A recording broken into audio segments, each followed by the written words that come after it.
नमस्कार दोस्तों, स्वागत है आपका हमारे YouTube चैनल में। दोस्तों, आज की इस वीडियो में आपको बताएंगे कि एक स्त्री को इन 3 जगह पर कभी भी अकेला नहीं छोड़ना चाहिए। तो चलिए दोस्तों, इस महत्वपूर्ण जानकारी को जानते हैं इस वीडियो के माध्यम से। एक समय की बात है, देवी रुक्मणी भगवान श्री कृष्ण के पास जाती है और उनसे बोलती है, हे स्वामी, आज मैं आपसे एक बहुत ही महत्वपूर्ण जानकारी प्राप्त करने आई हूँ। तब भगवान श्री कृष्ण कहते हैं, हे देवी, कहिए, आप मुझसे क्या जानना चाहती हैं? देवी रुक्मणी बोलती हैं, हे प्रभु, मैं जानना चाहती हूँ कि वह ऐसी कौन सी 3 जगह होती है जहाँ एक स्त्री को कभी भी अकेले नहीं छोड़ना चाहिए। देवी रुक्मणी के इस प्रश्न को सुनकर भगवान श्री कृष्ण कहते हैं, हे देवी, यदि आप अपने प्रश्न का उत्तर जानना चाहती है, तो आपको मेरे द्वारा सुनाई गई एक कथा को बहुत ही ध्यान पूर्वक सुनना होगा। तब देवी कहती हैं, हे प्रभु, मैं इस कथा को बहुत ही ध्यान पूर्वक अवश्य सुनूंगी। भगवान श्री कृष्ण कहते हैं, एक समय की बात है।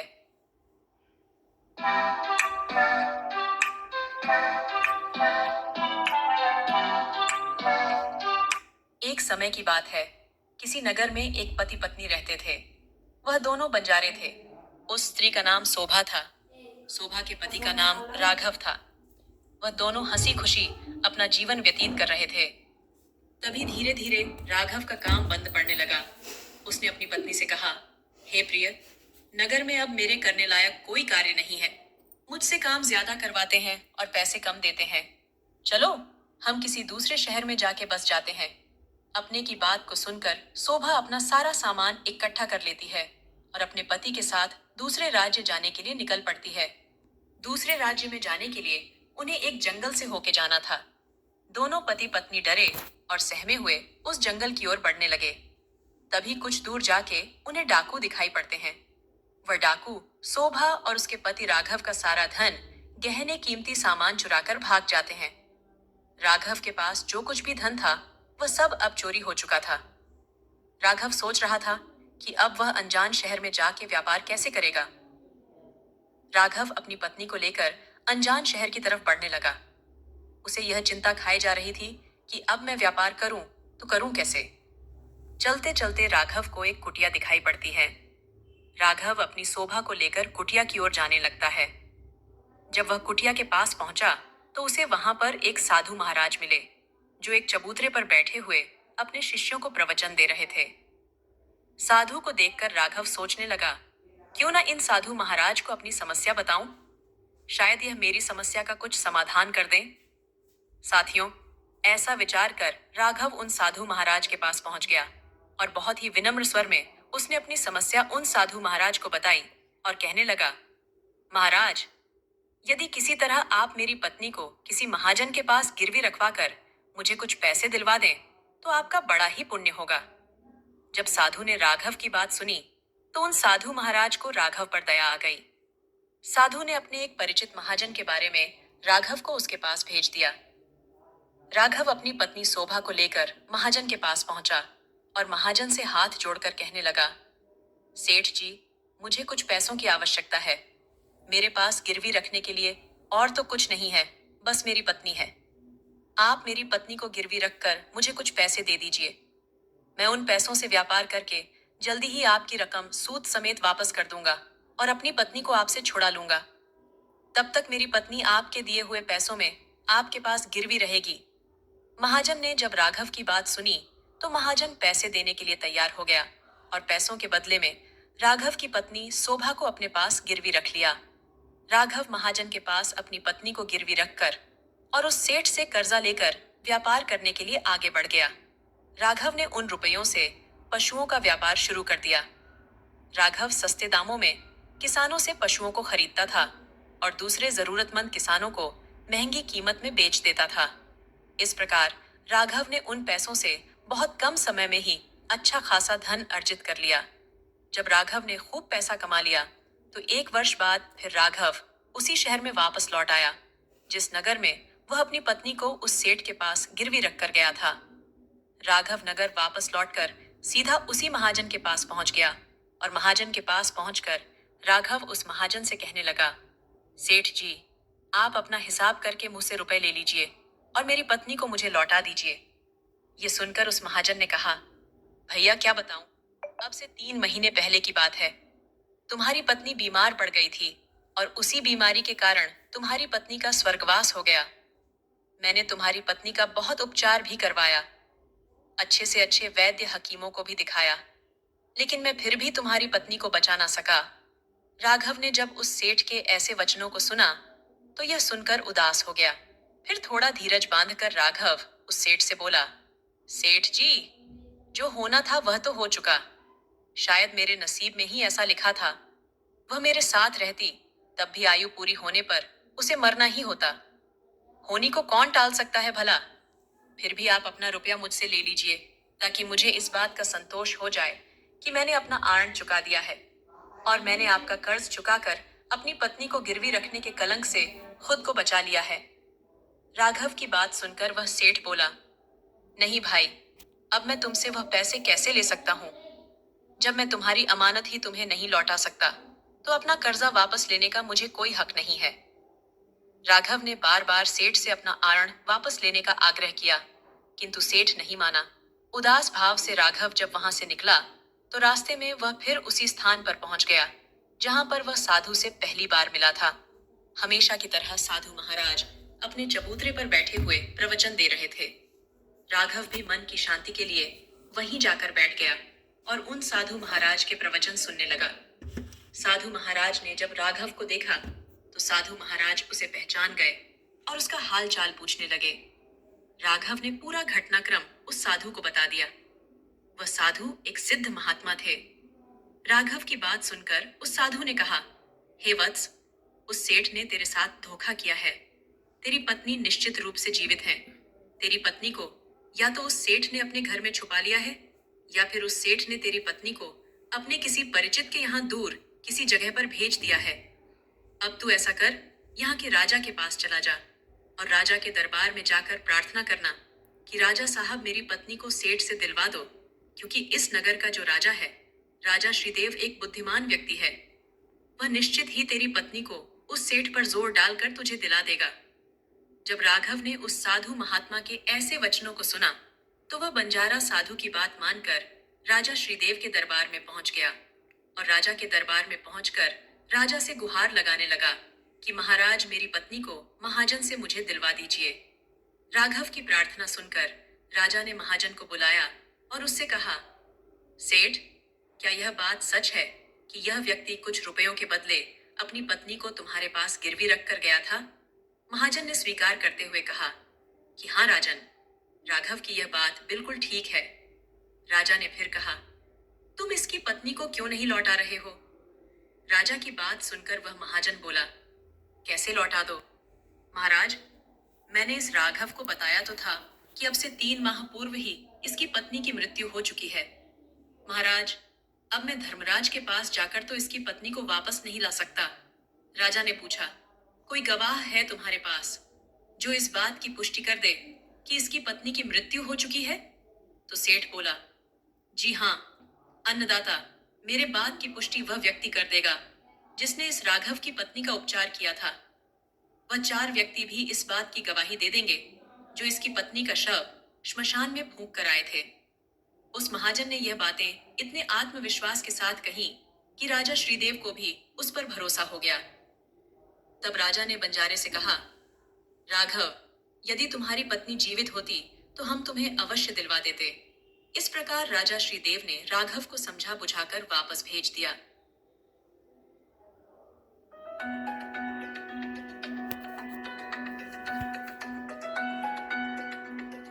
वापस भेज दिया। राघव फिर से साधु के पास पहुंचा और जो कुछ दरबार में राजा और महाजन ने कहा वह सारी बातें साधु को बता दी। यह सब सुनकर उस ज्ञानी महात्मा ने कहा, मैंने राजा श्रीदेव को इतना अविवेकी नहीं समझा था। मुझे दुख है कि उसने तुम्हारे साथ कोई न्याय नहीं किया। उस राजा ने सेठ की बातों पर तो यकीन कर लिया और तुम्हें समझा बुझाकर मेरे पास वापस भेज दिया। अब तुम मेरी एक बात सुनो। तुम एक बार फिर से राजा के पास जाओ और उससे कहना कि सिर्फ 2 घंटे के लिए वह अपनी राजगद्दी पर मुझे बैठने का अधिकार दे दे। राघव एक बार फिर से राजा के पास पहुंचा और जैसा कुछ उस साधु ने कहा था उसने वह राजा से कह दिया। राजा ने राघव की यह बात सुनी तो यह सुनकर राजा श्रीदेव ने कहा, हमें 2 घंटे के लिए राजगद्दी छोड़ने में कोई एतराज नहीं है। यदि ऐसा करने से तुम्हें न्याय मिलता है तो हम 2 घंटे के लिए उस महात्मा के लिए अपनी राजगद्दी छोड़ देंगे। तुम उन महात्मा जी को राज दरबार में ले आओ। राघव ने जब राजा की यह वचन सुने तो वह साधु के पास गया और उन साधु महाराज को राज दरबार में ले आया। जब साधु महाराज राज दरबार में पहुंच गए तो राजा ने अपनी गद्दी उस साधु महात्मा को सौंप दी। गद्दी पर आसीन होते ही साधु ने महाराज के सामने उस महाजन को दरबार में प्रस्तुत करवाया और उससे कहा, सेठ जी, आपने कहा कि इस बंजारे की पत्नी आपके पास रहते हुए 3 माह पहले ही स्वर्ग सिधार गई। आप यह भी कहते हैं कि आपके पास इसकी पत्नी के मरने के गवाह भी मौजूद हैं। क्या मैं उन गवाहों से मिल सकता हूँ? तब राजा बने साधु के आदेश पर महाजन के गवाह पेश किए गए। सबसे पहले साधु ने उस वैद्य को बुलाया जिसने राघव की बीवी का इलाज किया था। साधु ने वैद्य से पूछा, क्यों भाई वैद्य जी, आपने ही इस राघव की पत्नी का उपचार किया था? वैद्य बोला, जी हुजूर, मैंने ही राघव की पत्नी का उपचार किया था। वैद्य की बात सुनकर वह साधु बोला, अच्छा वैद्य जी, मुझे यह बताओ कि तुम राघव की पत्नी का इलाज करने के लिए सेठ के घर जाते थे या फिर राघव की पत्नी इलाज कराने के लिए तुम्हारे पास आती थी? राजा बने उस साधु की बात सुनकर वह वैद्य उस राजा से बोला, राजन, सेठ जी मेरे औषधालय पर स्वयं आकर दवा ले जाते थे।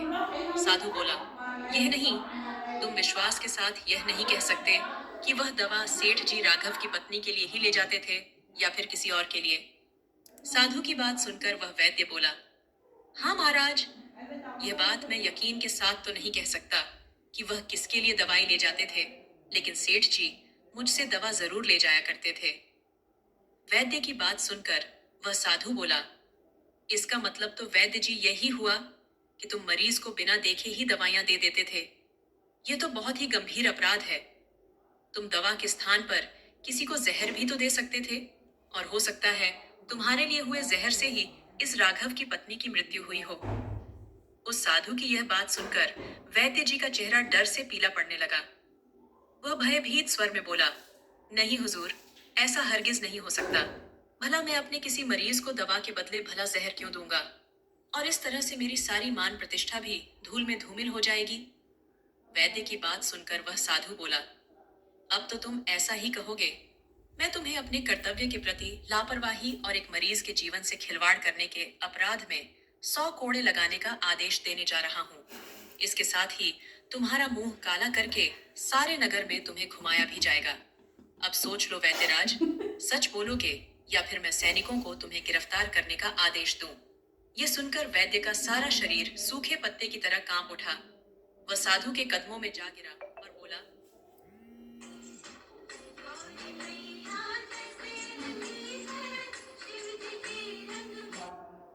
मुझे माफ कर दीजिए हुजूर। मैं स्वीकार करता हूँ कि मैंने सेठ के बताए किसी मरीज का कोई भी इलाज नहीं किया।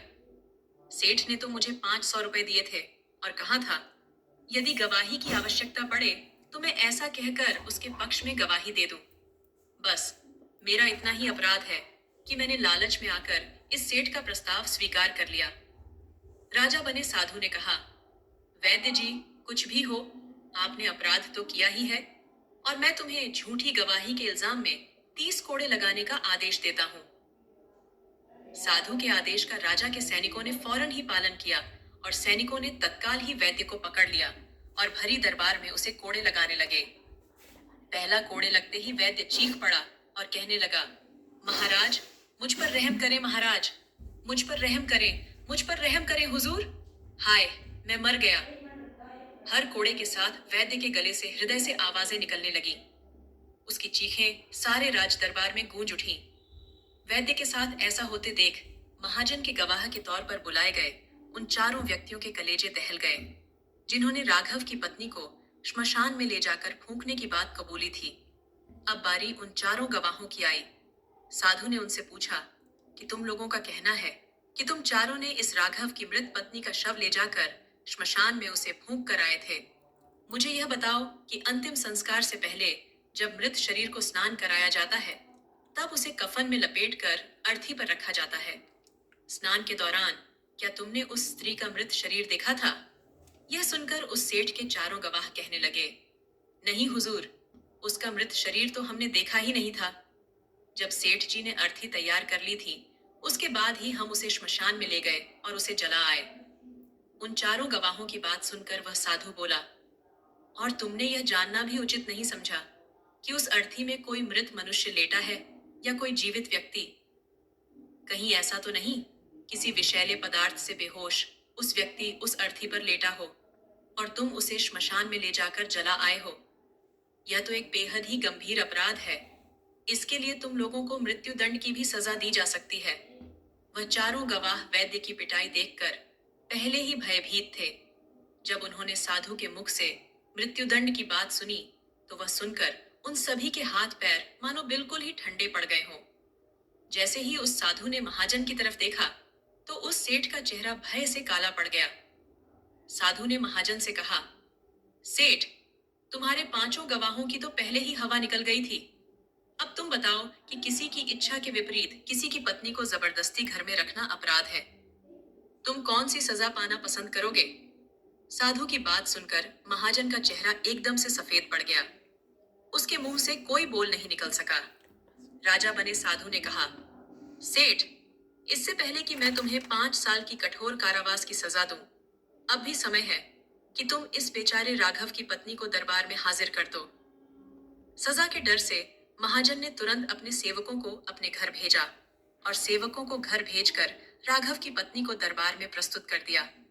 साधु ने सेठ से लेकर राघव की पत्नी को राघव को सौंप दिया और महाजन को 3 महीने की कैद की सजा सुना दी।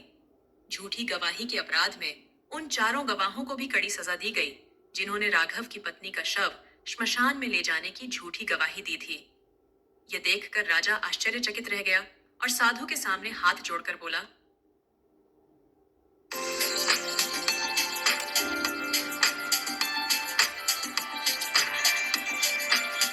और साधु के सामने हाथ जोड़कर बोला, आप धन्य हैं। आपने मुझे सिखा दिया कि न्याय कैसे किया जाता है। राजा की बात सुनकर वह साधु बोला, राजन, मेरी 3 बातें सदैव याद रखना कि कभी भी इन 3 स्थानों पर अपनी पत्नी को अकेला नहीं छोड़ना चाहिए।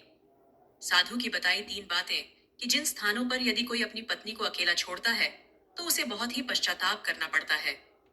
पहला स्थान है, अगर आपकी पत्नी को कोई बीमारी घेर ले और वह बीमार पड़ जाए, तो ऐसी स्थिति में कभी भी उसको बीमारी में अकेला छोड़कर नहीं जाना चाहिए, क्योंकि जब कोई मनुष्य किसी स्त्री से विवाह करता है तो विवाह के समय वचन देता है कि मैं तेरे सुख दुख में तेरे साथ रहूंगा। इसीलिए बीमारी की हालत में उसके साथ सदैव बने रहिए और उसकी देखभाल करिए। जिस तरीके से पत्नी अपने पति की सेवा करती है, उसी तरह से पति का कर्तव्य है कि अपनी पत्नी की सेवा में हमेशा तत्पर रहे। यह आपका कर्तव्य है और आपके सुखी जीवन का मंत्र भी है। दूसरा स्थान है, अगर आपकी पत्नी निर्दोष है और कोई उस पर झूठा लांछन लगा रहा है, तो ऐसी परिस्थिति में भी सदैव तुम्हें उसके साथ खड़े रहना चाहिए, क्योंकि एक लड़की अपने माता पिता का घर इसी आस में छोड़कर आती है कि मेरा पति मेरी भावनाओं को समझेगा और हर परिस्थिति में मेरा साथ देगा। इसलिए दुनिया वाले उस पर यदि कोई झूठा दोष लगा रहे हो, तो आपको अपनी अर्धांगिनी के साथ खड़े रहना चाहिए। ऐसी परिस्थिति में, ऐसे समय में उसको कभी भी अकेला नहीं छोड़ना चाहिए। यदि कभी कोई ऐसी परिस्थिति आए, तो ऐसे समय में तुम्हें अपनी पत्नी को बोलना चाहिए कि तुम बिल्कुल भी चिंता मत करो, मैं तुम्हारे साथ खड़ा हूँ। तीसरा स्थान जो उस साधु ने बताया, कभी भी भूलकर भी अपनी पत्नी को पराये पुरुषों के पास भूलकर भी नहीं छोड़ना चाहिए, चाहे वह आपका मित्र हो, चाहे आपका कोई रिश्तेदार हो और चाहे आपका कोई सगा भाई क्यों ना हो। किसी भी परिस्थिति में अपनी पत्नी को किसी अन्य के साथ अकेला नहीं छोड़ना चाहिए, क्योंकि आज के समय में किसी का कुछ नहीं पता कौन, कब और किसके साथ दगा कर दे। इसलिए कभी भी भूल कर भी अपनी पत्नी को किसी पराये पुरुष के साथ अकेला नहीं छोड़ना चाहिए। हे देवी रुक्मणी, इस कथा के माध्यम से मैंने आपको आपके प्रश्न का उत्तर दे दिया है। देवी रुक्मणी कहती हैं, हे प्रभु, मुझे मेरे प्रश्न का उत्तर मिल गया है और समझ में भी आ गया है। इतना कहकर देवी रुक्मणी भगवान श्री कृष्ण के पास से चली जाती है। दोस्तों, उम्मीद करते हैं आपको हमारी आज की यह जानकारी अवश्य ही पसंद आई होगी। यदि वीडियो पसंद आई हो तो वीडियो को लाइक, चैनल को सब्सक्राइब करना न भूलें। मिलते हैं अगली